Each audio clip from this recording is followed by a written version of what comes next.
Perdalam informasi dari Nanda kepada Mas Kuntadi, Direktur Penyidikan Jampitsus Kejaksaan Agung. Pak Kuntadi, ini diperiksa Pak Joni Plate untuk ketiga kalinya langsung ditetapkan sebagai tersangka dan kemudian ditahan. Apa sebetulnya yang ditemukan dalam kurun waktu 48 jam sebelum kemarin hari Senin menjumpa pers, belum ada bukti yang cukup kuat? Terima kasih atas pertanyaannya. Jadi begini ya, bukan alat bukti yang belum cukup kuat. Jadi kami menetapkan yang bersangkutan sebagai tersangka ini tentunya kami dasarkan pada alat bukti. Alat bukti yang kami maksud di sini tentunya bukan hanya alat bukti yang disampaikan oleh yang bersangkutan pada saat sebagai saksi maupun pada saat sebagai tersangka, tapi lebih pada adanya keterkaitan dengan alat-alat bukti yang lain, baik alat bukti elektronik, keterangan saksi-saksi yang lain, keterangan ahli. Hmm. Nah, itu semua setelah kami temukan, alat bukti surat juga setelah kami temukan dan kami evaluasi, dapat kami simpulkan bahwa ternyata ada keterkaitan dan ada pertanggungjawaban hukum yang bersangkutan baik selaku Menteri Kominfo maupun selaku pengguna anggaran. Hmm. Karena itu pada hari ini setelah kami evaluasi, kami putuskan yang bersangkutan sebagai tersangka. Mungkin demikian. Pak Kuntadi, kalau saya baca berita yang termasuk di Kompas hari ini ya, penjelasan Pak Jaksa Agung dan Kepala BPKP yang menyebutkan pada hari Senin Menkominfo, judulnya adalah Menkominfo belum terbukti terlibat. Lalu kemudian apakah kemudian ditemukan persesuaian alat bukti dalam 48 jam karena pada hari Rabu kemudian ditetapkan sebagai tersangka? Jadi begini ya, evaluasi ini kan kami Oke. lakukan, dan pemeriksaan pada hari Senin, Selasa, dan Rabu ini pun tetap kami lakukan pemeriksaan. Bahwa pada saat itu disampaikan belum, itu bukan berarti tidak ada, Oke. tapi itu menunjukkan bahwa kami sangat hati-hati Hmm. dalam menentukan status seseorang. Hmm. Ya, ini tadi grafisnya bahwa di harian Kompas, Pak Jaksa Agung mengatakan pada hari Senin Menkominfo belum terbukti terlibat.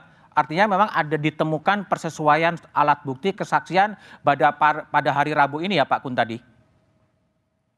Ya, ini kan rangkaian ya, tidak bisa dipisah-pisah satu hari ini atau kemarin. Ini satu rangkaian. Hmm. Semua alat bukti yang kami dapat ya kami evaluasi semua Oke. secara berkesinambungan dan eh, secara mendetail ya.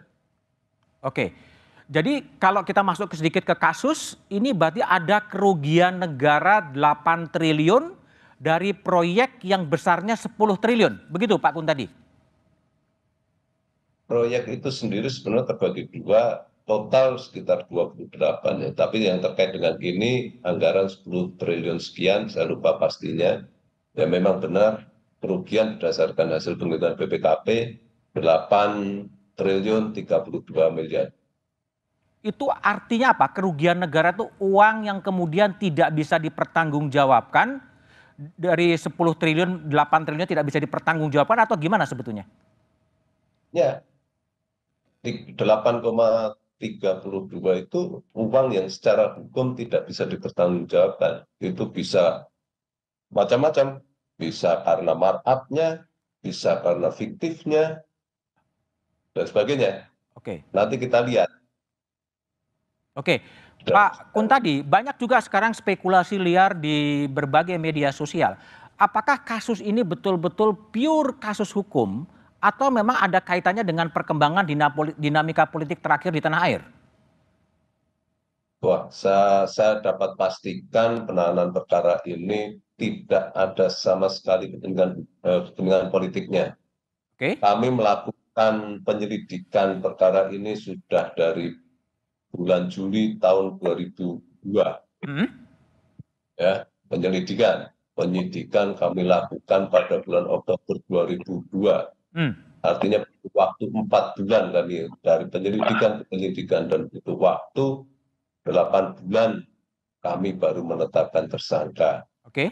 Nah, Saya rasa dari hitungan waktu bisa kita simpulkan bahwa kami sama sekali tidak ada agenda keterkaitan dengan kegiatan politik di luar, dan dapat kami pastikan juga setiap tindakan kami pasti kami jaga independensinya, profesionalitasnya, dan objektivitasnya. Oke. Dan itu semua kami dasarkan pada fakta dan alat bukti yang ada. Pak Kuntadi, bagaimana Kejaksaan atau Direktur Pidana Khusus, Direktur Penyidikan Jampitsus menjamin bahwa tidak ada intervensi politik dalam kasus penanganan kasus Joni Plate, karena beliau kan tetap selain menteri juga sebagai sekjen partai politik. Ya, jadi begini ya, kami sebagai penyidik, ruang lingkup pelaksanaan kewenangan dan pelaksanaan tugas kami sudah dibatasi oleh koridor hukum, yaitu hukum acara. Hmm. Artinya, setiap tindakan hukum kami terukur dan dapat diukur dengan sandaran hukum acara yang berlaku. Jadi kalau mau melihat kami ini keluar dari koridor itu, nah itu mungkin silakan. Tapi kalau sejauh ini menurut hemat kami, segala tindakan hukum kami dasarkan pada ketentuan yang berlaku, dan kami tidak ada kewenangan lain selain yang diatur oleh undang-undang. Oke, pertanyaan saya terakhir Pak Kuntadi, 8 triliun kerugian negara. Strategi Kejaksaan Agung apakah follow the money akan mengikuti kemana uang itu akan mengalir? Ya, kami pastikan ya. Jadi Dan siapapun dan kemanapun uang mengalir akan dimintai pertanggungjawaban. ya, kami pasti akan telusuri. Oke, baik Pak Kuntadi, saya akan ke Pak Ali Mohtar Ngabalin. Banyak orang yang kemudian berspekulasi ada unsur politik